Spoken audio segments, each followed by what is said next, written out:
15 September sama tanggal 16 September saya diminta berpartisipasi di acaranya webinar PCman tentang cybersecurity. Jadi tanggal 15 itu berbentuk presentasi, tanggal 16 itu berbentuk tanya jawab.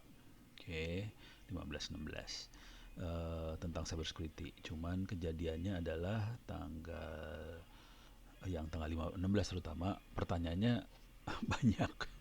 Jadi ada beberapa pertanyaan yang nggak sempat terjawab. Jadi teman dari PC Man mengirimkan recap question and answer-nya. Uh, Judul eventnya waktu itu adalah Work Safely in Any Working Space with Technology During Pandemic. Oke, materinya ada di sini. Sekarang ada beberapa pertanyaan yang akan saya jawab. Oke, nah ini belum sempat dijawab sebagian. Nah, ini saya akan jawab dari Mas Muhammad Irfan. Pak, sekarang banyak verifikasi atau hal-hal daftar di instansi harus foto KTP sama selfie. Itu gimana regulasinya kalau disalahgunakan? Jadi dari sisi ini pertanyaan regulasi ya. Dari sisi regulasi aturannya namanya Undang-Undang PDP, Privacy sama Data Protection. Saya ulangi lagi, Undang-Undang PDP, Privacy Data Protection. Cuman yang jadi masalah, undang-undang itu belum selesai ditandatangan oleh Pak Presiden, juga karena macet di proses di DPR lah urusannya, jadi nggak ada undang-undangnya. Jadi jadi minta maaf aja kalau sampai terjadi apa-apa nggak bisa ditangkap karena menyalahgunakan privasi kita sih sebenarnya. Jadi instansi tersebut nggak bisa diproses sebetulnya karena dari sisi undang-undang nggak ada. Yang ada paling dari undang-undang ITE, undang-undang apa informasi sama transaksi elektronik masih bisa diproses di situ, tapi tidak sedahsyat undang-undang PDP sih sebenarnya. Jadi kondisinya itu. Jadi sebaiknya sebelum kita melakukan foto KTP, selfie dan sebagainya itu cek dulu websitenya. Ini website bisa dipercaya nggak? Ceknya di Google ya. Masukin nama website tersebut, kasih spasi, terus masalah atau penipuan, apa kayak gitu-gitu dah. Jadi kita bisa lihat komentar orang-orang yang pernah jadi korban. Jadi minta maaf aja teman-teman yang jadi korban, jadi Anda jadi referensi sih sebenarnya. Jadi kira-kira gitu ya. Jadi undang-undangnya namanya PDP, cuman belum diundangkan. Nah, oke, selanjutnya pertanyaan nomor 2 dari Mas Viko Aldiano. Ini kayak penyanyi namanya ya. Kalau kompres data online di internet itu aman enggak? Em, Nggak ada jaminan. Jujur sih nggak ada jaminan. Lagi-lagi kalau udah mainan internet sebaiknya kita cek-cek di googling situs tersebut punya track record jelek nggak, sebaiknya seperti itu. Cuman kalau cuma kompres data aja kenapa nggak pakai komputer kita aja sih, itu aja sih. Kan software buat kompresnya ada. Kalau saya cenderung akan pakai komputer saya buat kompres. Pokoknya sebisa mungkin saya tidak akan ngasih ke orang, saya akan pakai punya sendiri sebisa mungkin ya. Oke, jadi itu buat Mas Viko Aldiano. Ini Mas Hilga, SMK Negeri 2 Wonosobo. Solusi yang paling sederhana apa Pak agar akun kita aman? Jadi intinya sederhana aja supaya akun kita aman. Situs-situs itu biasanya suka ngasih eh, teknik autentikasi yang beberapa cara. Biasanya kan cuma email aja. Dia akan nambah cara pakai SMS lah, terus pakai aplikasi lain lah, segala macam. Jadi sarannya diaktifkan istilahnya itu biasanya two factor authentication. 2FA gitu ya. Two factor authentication. A diaktifkan yang pakai SMS-nya, pakai handphone apa segala macam.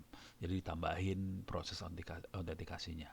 Oke, cuman kita harus hati-hati. Pokoknya kalau ada orang yang minta untuk autentikasi, nah udah mikir 2-3 kali, ini ngapain lu minta gitu. Seringkali kita ditipu sih. Caranya nipu juga. Jadi kira-kira itu agak aman. Kalau saya sendiri kebetulan pakai akun yang bukan free banget.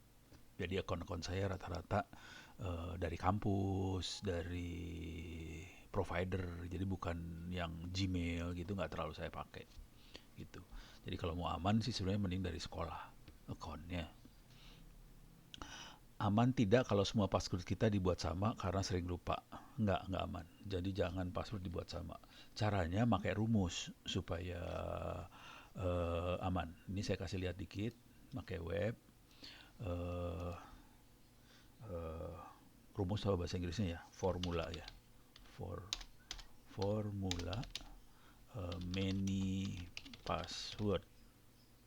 eh, Formula password on many sites. Jadi saya rumus password untuk di banyak situs kira-kira dalam bahasa Indonesia. Cuman saya pakai bahasa Inggris nih. Oke. Eh, ini nih. Easy to remember, sangat gampang untuk diingat. Unique password untuk every site. Jadi untuk tiap situs passwordnya beda-beda, tapi gampang diingat. Gimana caranya? Ini banyak sih kayak gini-ginian. Ini adalah hacker proof password formula gitu. Jadi mereka rata-rata mainnya rumus supaya passwordnya beda-beda, tapi gampang kita ingatnya. Jadi pakai rumus. Eh, Coba nih, Gmail blue for GMA.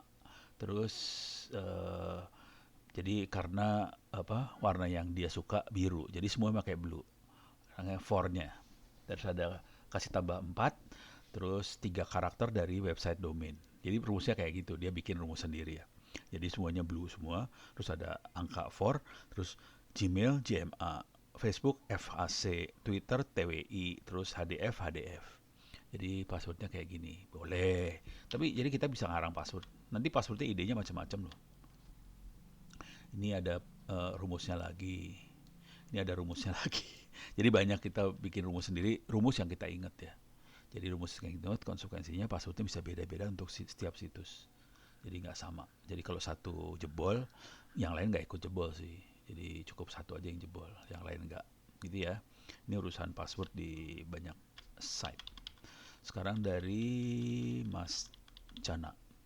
Cara yang paling mudah dan efektif untuk mengedukasi orang awam tentang keamanan dunia cyber itu gimana ya? Orang awam kalau dikasih kamu nggak jangan kerjain ini, kamu jangan ini, kalau udah jangan orang lupa. Jadi sebaiknya jangan nerangin dengan kata jangan, karena itu jadi hafalan dan kecenderungannya lupa. Tapi kalau kita pakai cerita, eh, dan cerita itu banyak sih di internet, apalagi kalau ada teman kita langsung yang jadi korban, itu lebih ampuh. Jadi kalau saran saya sih pakai cerita. Cerita, apalagi kalau kita kenal orang korbannya ya dan dia cerita langsung, itu ampuh banget.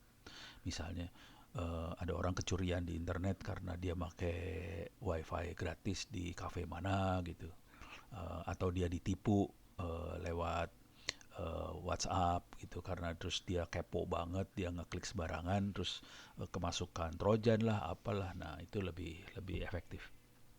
Oke, jadi kalau untuk orang awam paling efektif itu. Cuman kalau pengen apa, mau uji nyali ilmu kita udah sampai mana tentang keamanan internet di dunia cyber, tapi buat orang awam ya, ini buat Mas Cana ini, bisa Anda lihat kuliah saya ada di, mudah-mudahan kelihatan ini, opencourse.itts.ac.id.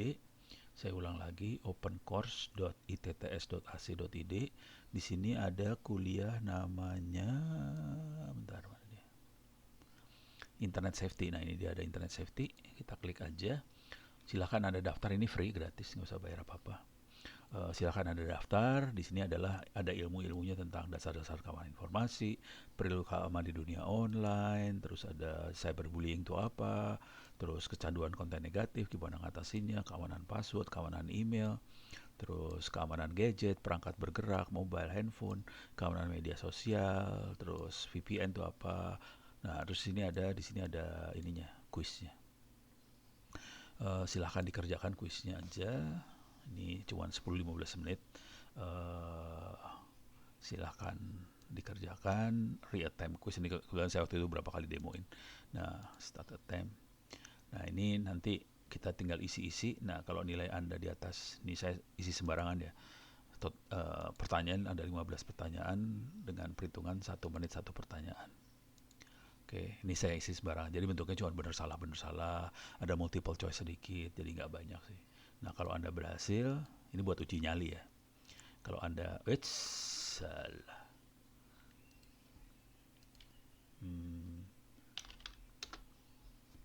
Kalau Anda berhasil ngerjain kuis tadi, nilainya di atas 90, bisa di-download sertifikatnya free. Jadi bisa di-download. Jadi ini situs open course ITTS ACID, ini kuliah di kampus sih sebenarnya. Kalau yang internet safety bukan bagian dari kuliah kampus, itu kerjaan iseng. Jadi yang internet safety itu kerjaan iseng aja, silakan Anda isi, dan kalau Anda nilainya di atas 90 bisa di-download sertifikatnya free. Saya kasih lihat yang download paling bawah ini masalah sertifikat. Sertifikat dikasihkan bagi mereka yang nilainya di atas 90, bisa diklik aja ini course completion certificate internet safety, diklik. Nanti lihat nama Anda masuk ke daftar di sini. Ini ada 45 orang yang bisa ngedownload sertifikat, download aja. Kira-kira kayak gitu. Oke. Nah, ini sertifikatnya bisa di-download free. Oke. Yang tanda tangan lagi ngomong. Oke. Jadi nggak susah sih. Itu buat uji nyali doang. Kalau mau iseng aja silahkan dikerjakan yang itu. Oke. Sekarang balik lagi. Mas Aditya Permadi. Apakah dengan clear cache memory dan history di web browser secara rutin adalah bentuk pengamanan secara mandiri dari cyber attack? Nggak juga. Ya, salah satu ya. Tapi nggak juga. Terutama yang akan masalah besar adalah kalau kita terlalu kepo. Jadi apa-apa diklik, nah itu membuat trojan virus masuk. Terus yang lain lagi, kalau kita berselancarnya di wifi yang free wifi, kan sering kita cari wifi yang free itu. Nah ini juga bermasalah. Kalau nggak ada orang di situ sih aman-aman aja. Cuman kalau ada orang lain yang nggak dikenal, terutama kalau di kafe-kafe di kota yang orangnya ada beberapa orang, nah orang yang lain lagi pakai laptop ini nggak ketahuan dia orang baik atau enggak. Itu aja sih. Oke, yang sederhananya kayak gitu. Jadi clear cache memory, history di web browser nggak menjamin aman. Lebih aman karena perilaku sih sebenarnya. Oke. Nah, sekarang buat Mas Nopan Kurniawan, langkah awal untuk membangun keamanan jaringan data center. Oke. Ini berat nih. Keamanan jaringan data center itu apa, Pak Ono? Oke. Kalau paling enak, kita lihat kuliahnya langsung. Ini buat Mas Nopan Kurniawan ya.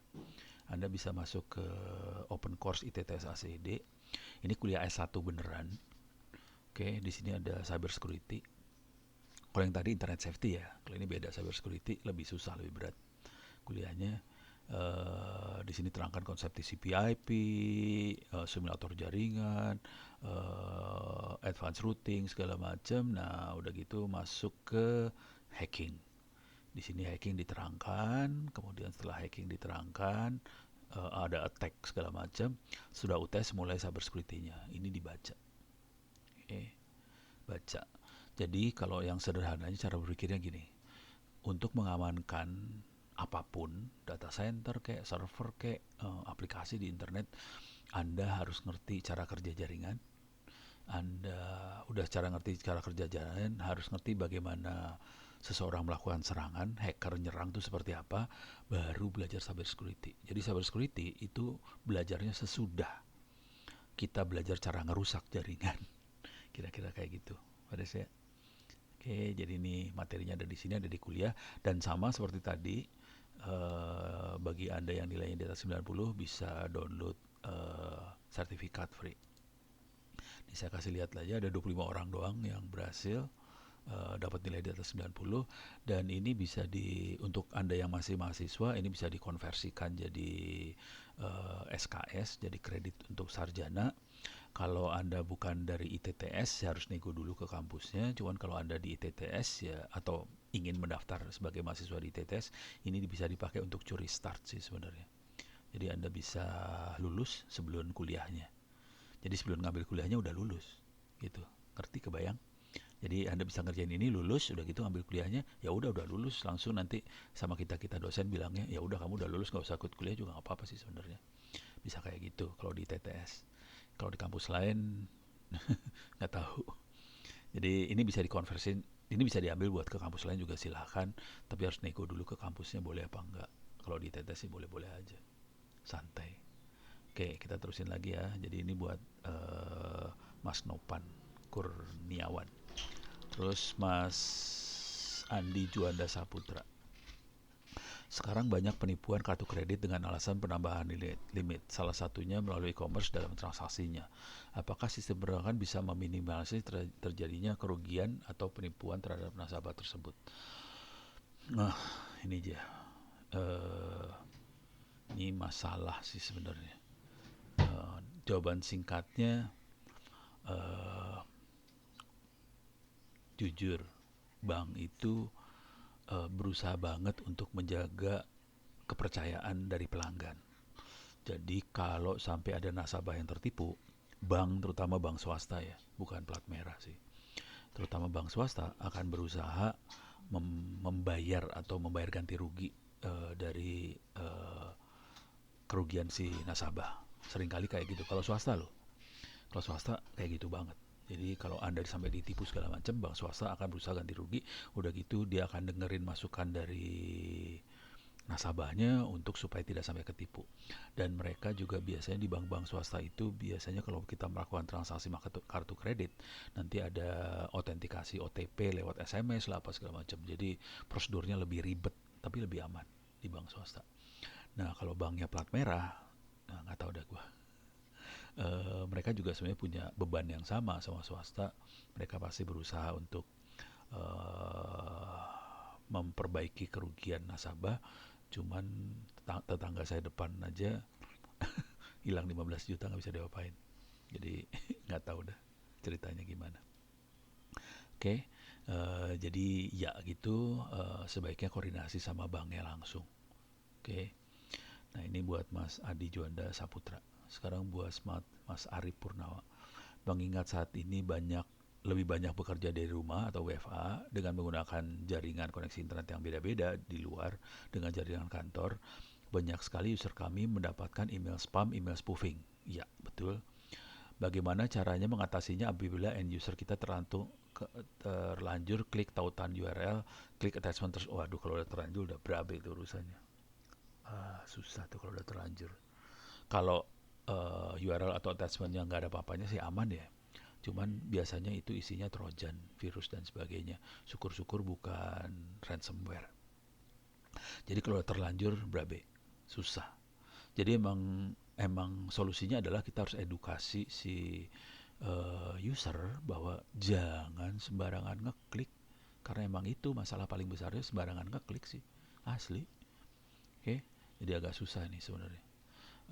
Kalau saran saya kira-kira gini Mas Arif, tolong ngomongin di kantornya ke manajemen di atasnya, minta aja usernya supaya pada ujian ini di open course ITTS ACD, kan ini ada kuliah tadi ya, internet safety, suruh aja pada ujian, terus tolong suruh mereka kasih lihat, ini kan ada internet safety nih ya, jadi suruh register ke open course ITTS ACD pada ujian aja sampai dapat nilai 90. Cuman kalau apa sih, perusahaan Anda punya server e-learning Moodle, ini bisa di-copy sih. Silahkan di-copy aja ntar ujiannya. Jadi ujiannya bisa pakai server atau fasilitas diklat yang ada di corporate atau perusahaan itu. Jadi nggak usah ke sini juga boleh. Tapi kalau mau ke sini juga nggak masalah juga sih. Silahkan aja, nanti kalau dapat nilai di atas 90, silahkan kasih ke apa sih namanya, manajemen gitu. Cuman kalau manajemen pengen nilainya di bawah 90 boleh, ya kita harus copyin file ke course yang lain, di copy terus saya rubah apa nih rumusnya supaya di bawah 90 bisa dapat sertifikat gitu. Paling enak sih kalau di perusahaannya punya e-learning server sendiri pakai model, ya ini di copy aja terus dirubah sesuai dengan kebutuhan di sana, kira-kira gitu. Beres ya.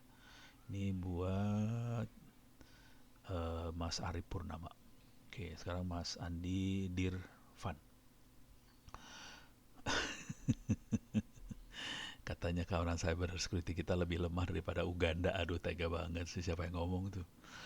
Bagaimana bisa? Ini nggak tahu nih, pernyataan ini dapetnya dari mana saya nggak tahu.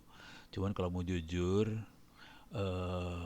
internet safety di Afrika lebih parah daripada kita sih sebenarnya. Jadi nggak juga sih, kita nggak separah-parah gitu banget gitu, nggak. Kita masih rada lumayan lah. Kalau nggak, kalau mau lihat mah inilah, eh, cyber security ranking by country ya. Banyak yang suka apa ngasih ranking-ranking kayak gini. Kita cari aja, ini dari Inggris, kita cari aja yang bisa dunia ya. Nah ini kita lihat rankingnya aja. Oke. Nah ini kita bisa lihat ranking cybersecurity negara-negara. Nih, mana nih, Indonesia di mana? Cari Indonesia, Indonesia, Indonesia. Ini Indonesia ranking 77 ya. Sekarang kita ini perhatiin Indonesia 77 ya. Sekarang kita lihat Uganda. Uganda. Oke. Oh bener, bener. Sialan. Jadi Uganda lebih bagus daripada Indonesia. Jadi Uganda 57, Indonesia 77. Jadi bener. Jadi Anda nggak salah. Ternyata saya yang salah. Saya underestimate Uganda. Oke, ya udah. Kondisinya ya Anda benar. Eh kalau kenapa bagaimana bisa? Jadi si cybersecurity ada 3 komponen yang besar, sebenarnya 4, tapi yang sering dilihat 3 sih. Ada people, process, technology. Jadi kita harus memperkuat 3 komponen tadi, people, process, technology. Kalau dari sisi teknologi, sebenarnya kita nggak kalah sama Uganda karena kita duitnya banyak dan rata-rata kita akan beli perangkatnya dahsyat-dahsyat. Karena duit kita banyak sih sebenarnya Indonesia. Bandingin Uganda mah negara miskin ya. Sorry, Uganda. Jadi duit kita lebih banyak sih sebenarnya. Nah itu dari sisi teknologi. Yang jadi masalah besar di kita adalah people dan proses. Proses itu manajemen, kebijakan pimpinan, segala macam. Jadi ini berhubungan banget antara people dan prosesnya. Kalau pimpinannya nggak ngerti soal cybersecurity, konsekuensinya kebijakan dan proses yang dibikin jadi ngaco. Jadi kalau saya cenderung mengatakan people prosesnya kita yang masalah. Uganda mungkin akan lebih bagus dari kita karena jumlah orangnya lebih sedikit sih. Ini pemikiran saya. Kita orangnya banyak banget jadi lebih susah buat minterin gitu banyak orang. Coba kita lihat ini ya. eh, Population ya. Population by country. Coba kita lihat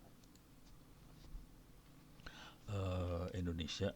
Indonesia itu 270 juta, ranking keempat. Coba kita lihat Uganda. Uganda cuman 40 juta, ranking 31. Jadi populasinya dia lebih sedikit sih. Gitu. Nanti kita harus lihat juga dari tingkat pendidikan sih sebenarnya.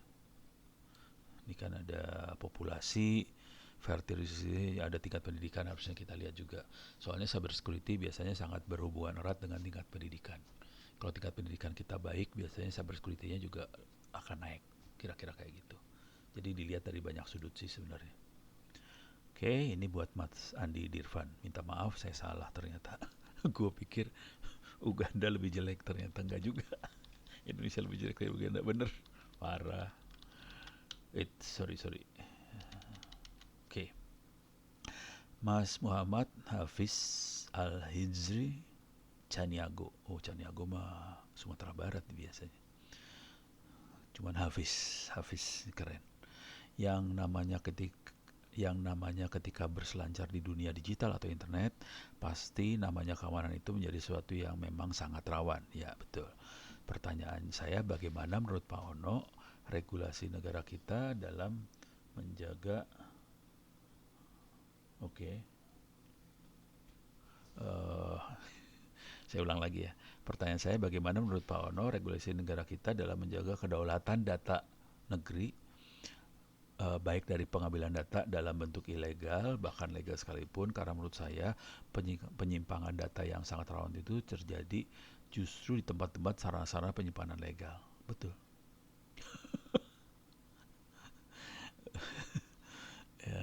Jadi pengamatan Anda nggak salah, benar.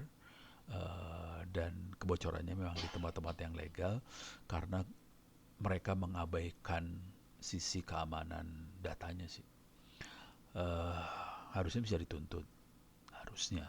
Cuman ya tahu sendiri lah, di Republik ini susah lah nuntut-nuntut gituan, apalagi kalau yang dilawan pemerintah, susah kita gitu ya. Eh, jadi kali ini pertanyaan saya, bagaimana menurut Pak Ono regulasi negara kita dalam menjaga kedaulatan data dalam negeri? eh dari sisi regulasi ya, kita ngomong regulasi ya. Kenapa ya orang sukanya ngomongnya regulasi? Berpikir bahwa regulasi itu segalanya dan kadang-kadang bisa memecahkan segala masalah. Padahal kalau mau jujur sih, regulasi itu hanya hanya sebagian dari, kadang-kadang malah bikin masalah sih. Gini, kalau kita ngomong ke regulasi ya, regulasi yang namanya PDP. Perasaan di pertanyaan sebelumnya sempat saya sebut, saya ulang aja, namanya PDP, Privacy Sound Data Protection. Cuma regulasi ini belum diundangkan, setahu saya masih dalam berantem di DPR, dan Presiden atau DPR belum tanda tangan undang-undang tadi. Jadi kondisinya memang belum ada regulasi untuk mengamankan data secara serius. Yang ada POL adalah paling undang-undang ITE, Informasi sama Transaksi Elektronik. Tapi itu belum sampai urusan privacy segala macam, belum dibahas di sana itu. Jadi regulasi kita bolong. Kalau pertanyaan regulasi ya, Mas Yudi Prabowo, kalau pakai software hacking ringan, kalau pakai software hacking ringan mana, Parrot OS atau Kali Linux? Oke. Okay. Saya sendiri makanya Kali Linux, bukan pakai Parrot OS. Coba kita lihat. Tapi ke Parrot OS berat sih sebenarnya, karena aplikasinya lengkap banget, semuanya ada, dan kecenderungan untuk beratnya tinggi ya. Parrot OS vs Kali Linux on computer. Jadi paling enak, nih perbandingannya. Wah, keren. Ini dia perbandingannya. Kali Linux butuh RAM lebih, Parrot OS lebih dikit. Kali Linux butuh grafik yang mumpuni, Parrot OS nggak. Oh, berarti Parrot OS lebih ini sih. Kali Linux butuh 20 GB, Parrot kurang dari 16 GB. Interface-nya Genome, ini Ubuntu Mate Desktop Environment. Jadi lebih enteng kemana-mana sih sebenarnya kalau dari sini ya. Does not have pre-install compiler IDE, dia punya IDE yang banyak. Ini semuanya pro-nya ke Parrot OS banget sih. Ya udah, silakan pakai Parrot OS sih. Cuman ada juga yang komplain waktu itu di Twitter, dia komplain Parrot OS sih. Jadi Anda baca-baca dulu lah. Kalau saya kebetulan udah lama pakai Kali Linux sih, jadi rada males pindah aja itu. Bukan masalah bagus atau enggak sih, males pindah karena udah kebiasaan. Jadi itu aja kalau saya sih. Oke, kita masuk ini Mas Yudi Prabowo, sekarang Mas Dedi Sugiyarto. Aplikasi apa saja yang perlu kita siapkan agar kita bisa ketahui kalau posisi kita baru lagi dihack? Sebetulnya untuk tahu bahwa gadget atau peralatan kita baru dihack, nggak usah pakai aplikasi juga bisa dilihat sih sebenarnya. Kita bisa meraba, misal ini kenapa panas sih, si prosesor kenapa kerjanya lebih berat, kenapa dia lebih panas daripada yang normal. Tapi kita harus ngerti yang normal dulu ya, yang normal seperti apa, kenapa ini jadi lebih berat, kenapa lebih panas, kenapa dia ada aktivitas padahal kita nggak ngetik nggak apa, kita diemin aja, kenapa ada aktivitas. Contoh aktivitas adalah kenapa data dikirim kelap-kelip nih, bagian kirim data. Kenapa apa, uh, walaupun dia nggak dipakai, cuman kenapa ini beban CPU-nya naik. Itu kalau kalau kita lihat aplikasi buat lihat load CPU ya. Jadi kadang-kadang kita perlu lihat load CPU, kita lihat load memori dan sebagainya, nanti kita bisa ngelihat bahwa ini bebannya kenapa naik. Tapi kalau secara fisik yang bisa kelihatan, panas, terus juga baterai cepat habis, terus juga ada aktivitas jaringan segala macam. Jadi bisa secara fisik kelihatan sih sebenarnya. Oke. Nah, solusinya kira-kira gini, kalau kita curiga ada aktivitas hacking dan sebagainya, ada trojan yang ditanam, ada aplikasi yang nggak beres ditanam, kalau saya Saya biasanya nggak akan nyari tuh kalau masih ada waktu saya nyari, cuman saya biasanya suka udah sebel banget, saya format lagi aja tuh handphonenya, saya factory reset. Jadi cuma gitu aja, factory reset aja sih handphone. Kalau saya kayak gitu. Oke, any comments untuk bocornya data e-hack sama peduli lindungi? Seru ini mah urusannya. Aduh, parah dah. Ini Mas Steffi, Pak, any comment untuk bocornya data e-hack atau peduli lindungi? eh Kalau saya, ya kalau bocor ya prihatin lah kita ya. Kalau saya bocor, berarti emang mungkin pertahanannya atau apanya nggak kurang baik. Biasanya kita akan nyalahinnya. Nah ini yang jadi masalah nih. Biasanya yang mengoperasikan sistem hari ini bukan pemerintah sih. Seringkali kontraktor atau konsultan yang operasin sistem-sistem itu. Jadi kadang-kadang kita nggak bisa nyalain pemerintah 100% karena itu dioperasikan oleh kontraktor konsultan. Dan kadang-kadang kontraktor konsultannya mungkin ya, kan ini bidding ya. Mungkin karena harganya lebih murah segala macam, mungkin jam terbangnya kurang tinggi, jadi bisa bocor dan sebagainya. Jadi ada isu yang seperti itu kadang-kadang di lingkungan pemerintah kita sih. Cuman kalau saya lihat nggak semua pemerintahan seperti itu, ada yang baik juga gitu ya. Ini tergantung banget sama komandan yang ada di atasnya sih. Karena kita kan ada banyak sekali kementerian lembaga tuh banyak ya.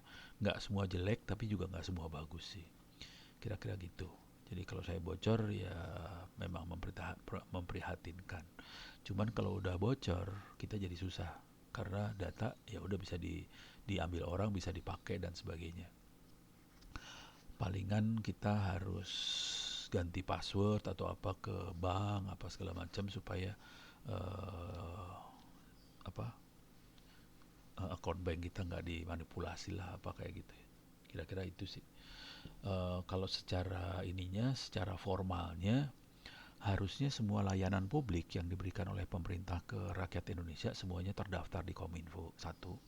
Yang kedua, dalam proses pendaftarannya harusnya eh, diaudit keamanannya. Itu aturan ya, aturan dari Menkominfo, aturannya seperti itu. Jadi semua layanan publik harus terdaftar dan dalam pendaftarannya harus diaudit keamanan informasinya. Jadi kalau itu dilakukan dengan baik dan benar, harusnya resiko bocor itu lebih rendah sih, terutama karena diaudit keamanannya. Cuman kadang-kadang auditnya agak main-main gitu, pokoknya asal ada sertifikat audit gitu. Nah itu yang bikin kacau sih, kayak gitu-gituan yang bikin kacaunya kadang-kadang ya. Mas Denny, nomor 14, untuk memberikan security awareness yang efektif ke karyawan non-IT karena sulit sekali untuk memberikan awareness pada karyawan non-IT. Tadi di nomor yang sebelumnya juga ada yang kira-kira kayak gitu. Sebenarnya cara yang paling gampang adalah cerita. Jangan kasih checklist ya, jangan kerjain ini, jangan kerjain ini. Itu masuk kiri keluar kanan tuh informasi seperti itu. Jadi salah satu paling gampang adalah cerita. Yang kedua, kalau iseng suruh semua karyawan ngerjain uh, kuliah internet safety yang ada di Open Course ITTS ACID, dan bilang ke mereka Anda harus bisa dapat nilai 90, kalau belum 90 kerjain aja ujiannya lagi. Itu nggak bayar sih, gratis, jadi Anda bisa pakai itu. Nah ini pertanyaan susah dari Mas Muhammad Kadafi.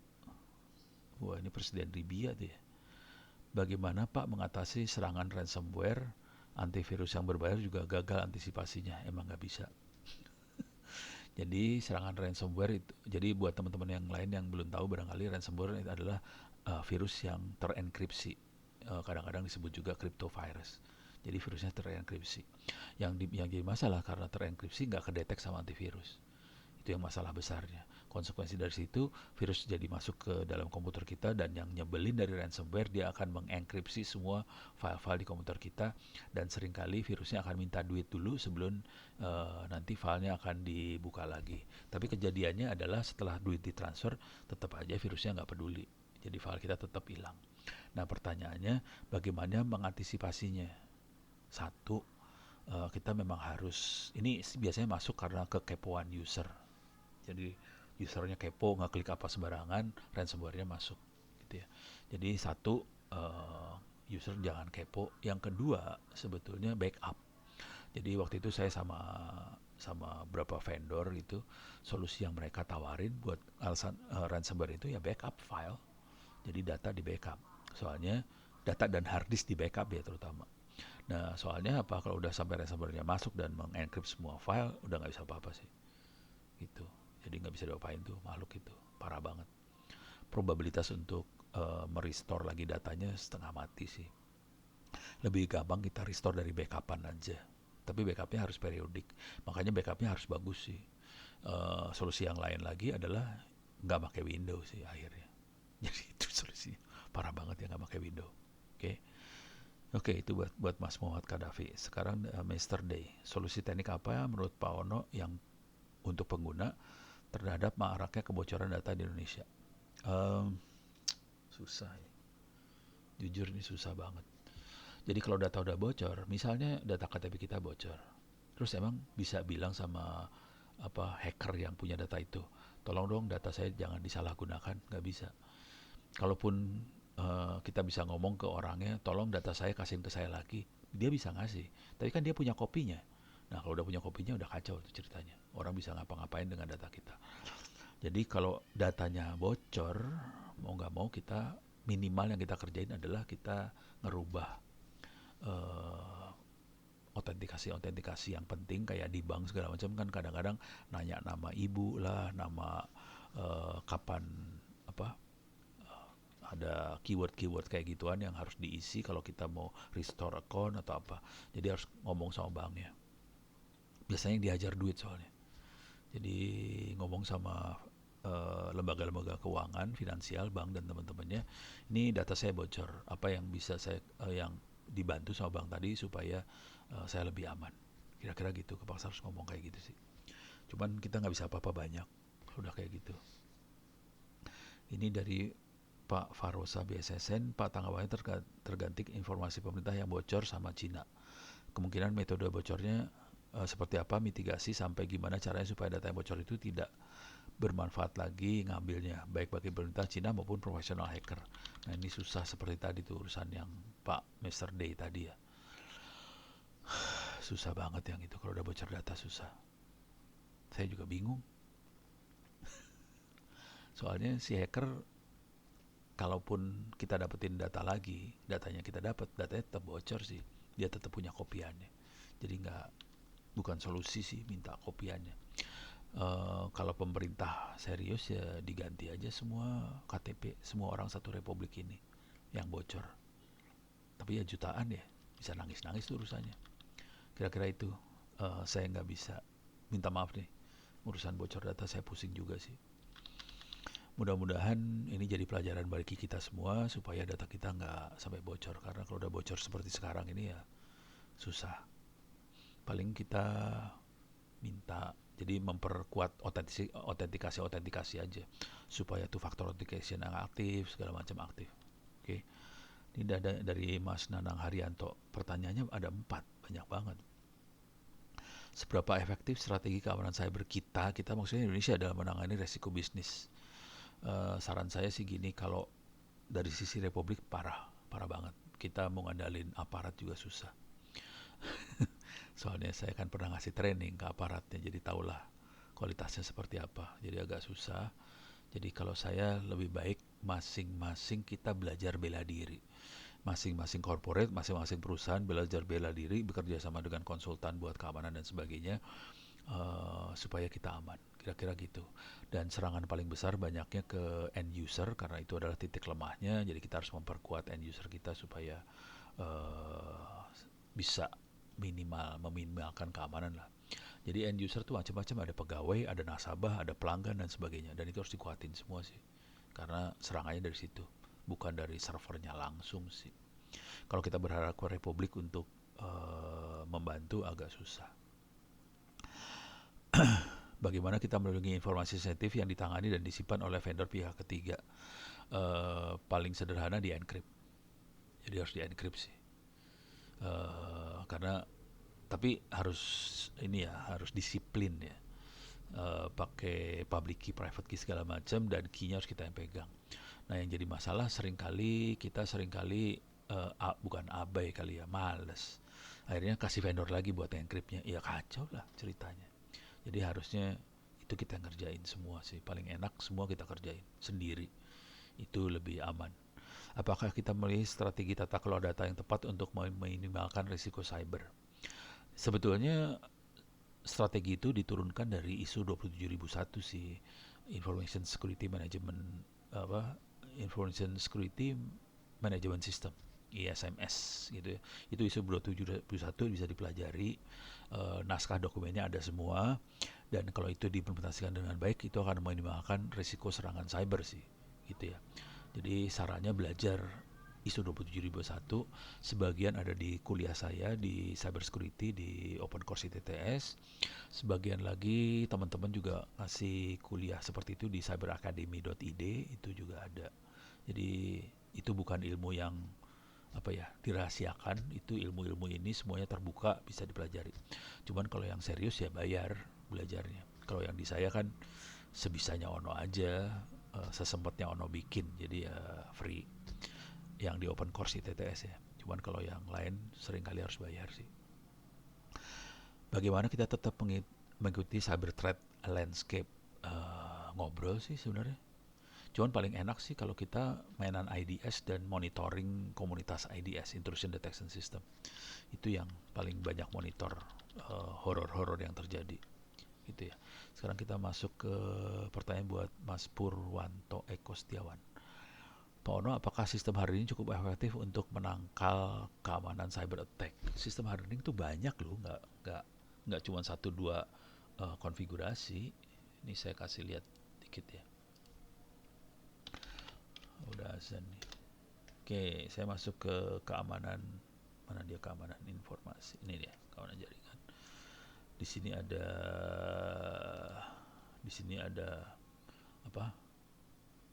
Nah ini Linux Server Hardening Security Tips. Ini cuma 20 nih. Kalau sarannya sih kalau mau ini banyak kan. Jadi nggak sederhana sih sebenarnya sistem hardening. Ini saya baca sepintas aja ya. Oke. Ini masalah disiplin, misalnya satu layanan jaringan per sistem atau per VM, jaga kernelnya, ini masalah password banyak banget, disable login, root, dan banyak lagi. Jadi ini harus diikutin. Ini baru 12, tapi kalau Anda baca buku-buku banyak banget sih yang harus diamankan gitu. Dan ini urusannya jam terbang sih sebenarnya. Oke. Oke. Ini ya, Mas Deris Cahyana. Apakah efektif menginstal antivirus saat PC laptop yang sudah terkena virus X ransomware? Kalau diinstal ulang dari fresh dari nol, ya. Tapi ngomong terus terang dulu ya, ransomware susah didetek sama antivirus juga sih sebenarnya. Jadi kalau mau install antivirus ya install aja, cuman kondisinya kalau mau jujur ransomware-nya nggak susah didetek sama antivirus sih sebenarnya. Jadi kalau ada PC atau laptop yang sudah terkena ransomware, sarannya di format aja. Kalau mau kita install antivirus ya silahkan aja, cuman kalau ngomong jujur terus terang antivirusnya kemungkinan besar juga nggak bisa deteksi. Jadi percuma juga sih sebenarnya. Itu. Jadi kalau pertanyaan efektif enggak. Bukan karena antivirusnya atau laptopnya bisnis format, karena memang antivirus itu kesulitan buat deteksi ransomware. Karena ransomware itu dienkripsi, jadi nggak bisa dideteksi. Apakah VPN atau IPsec adalah saat yang paling aman dalam mengamankan screen data traffic pada jaringan atau ada cara lain? Ya VPN aman, cuman VPN kan ada macam-macam, ada PPTP, ada L2TP, ada OpenVPN. Salah satu yang paling aman OpenVPN. Kalau mau ngamanin lebih lanjut lagi, kita bisa encrypt semua uh, data yang dikirim dan sebagainya. Kalau VPN kan cuma dia enkripsi saluran ya, tapi datanya nggak dienkripsi sebenarnya. Kalau udah sampai ujung end to end, datanya udah kebuka lagi nggak diencrypt. Jadi kalau mau end to endnya juga datanya dienkripsi juga sih. Kira-kira itu. Tapi nanti kalau kita baca-baca teknologinya nggak beda jauh satu sama lain sih. Biasanya pakai GNU PG kayak gitu-gitulah. Bentar. Ini udah Mas Ardi tuh VPN ya. Sekarang Mas Setio Kurniawan. Pak, ada yang ngirim email menggunakan domain kita. Padahal kita nggak create account yang pakai email tersebut, bagaimana ya? cara melacak sebenarnya siapa pengirimnya gimana. Oke, eh, ngirim email pakai domain kita tuh gampang banget, asli gampang banget. Anda bisa lihat video-video saya di YouTube bagaimana hacking email dan bagaimana kita melakukan penipuan dengan email bohong gitu ya. Jadi ini gampang, gampang dikerjakan karena protokol tata cara buat kirim email juga nggak susah. Proteksinya sih sebenarnya ada. Jadi kalau kita mau serius, ya kita harus proteksi komunikasinya pakai GNU-PG sih. Kalau di Thunderbird itu sudah built-in di dalamnya sekarang, jadi itu kita bisa langsung ada enkripsi, ada autentikasi segala macam pakai GNU-PG tambahan. Oke, free itu ya. Jadi Thunderbird itu free dan enkripsinya juga free. Um, Bagaimana cara melacak siapa sebenarnya yang mengirimkan? Kita bisa lihat dari header. Coba ini bisa kelihatan headernya nggak ya? Ini saya email dari Bu Ida di PCman nih, buat jawab pertanyaan Anda tadi. Kalau mau ngelihat headernya bisa lihat view message detail. Nah ini headernya bisa dibaca sih. Panjang, mabok. Jadi kita bisa lihat dari sini, kita bisa analisa ini benar-benar punya PCman nggak. Nah ini kelihatan dari sini nih. Jadi ini dari PCman beneran. Jadi harus ngerti baca-bacaan kayak ginian sih. Jadi bisa dilacak sih sebenarnya. Biang keroknya siapa kelihatan sih sebenarnya. Oke, beres ya.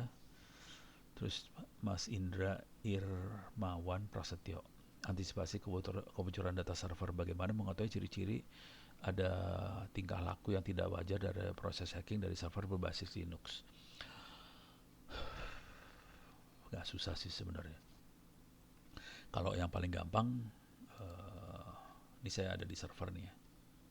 View zoom in. Server kita bisa lihat semua aktivitasnya di var log. Ini ada file-file ini dan kita bisa melihat misalnya outlog.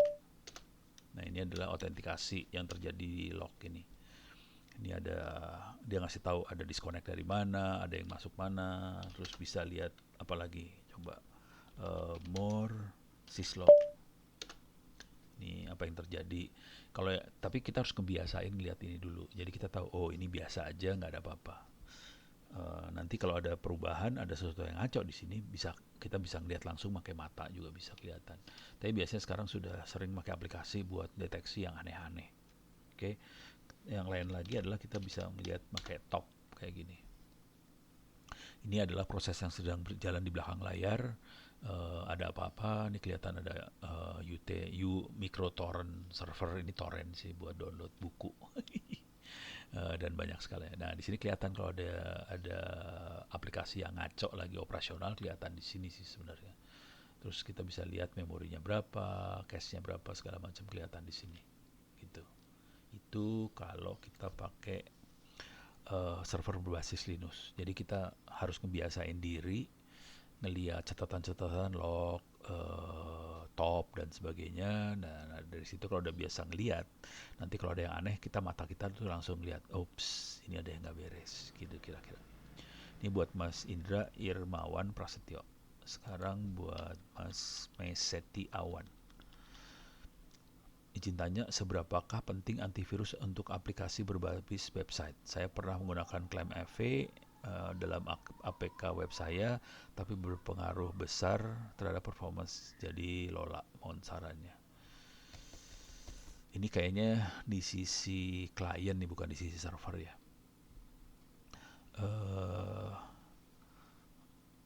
Karena si ClaimFV akan nyeken semua file yang diterima atau yang diterima dari internet, dari server. Jadi bikin lemot semuanya sih. Saya nggak pernah pakai antivirus sih, saya sendiri nggak pernah pakai antivirus. Jadi itu masalah kebiasaan aja. Dan saya nggak masuk situs yang aneh-aneh ya. Situs yang jujur, situs yang paling brengsek-brengsek tuh kayak situs-situs bokep lah, apa segala macam, rese banget. Di situ banyak virusnya. Jadi jangan masuk situs yang aneh-aneh, masuk seperlunya ke situs-situs yang lurus-lurus aja. Nah itu antivirus nggak dipakai. Tapi kalau kita mau jorok-jorok, ya memang perlu antivirus sih. Konsekuensi dengan antivirus ya Lola sih. Jadi gitu lah kira-kira. Udah habis. Oke. Jadi nggak penting sebenarnya kalau kita nggak aneh, nggak ngerjain yang aneh-aneh. Kalau kita ngerjain yang aneh-aneh, baru kita butuh antivirus beneran. Tapi konsekuensinya jadi lemot. Beres ya. Mudah-mudahan bisa menjawab sebagian besar pertanyaan yang masuk. Ini saya tutup dan saya akan upload ke YouTube.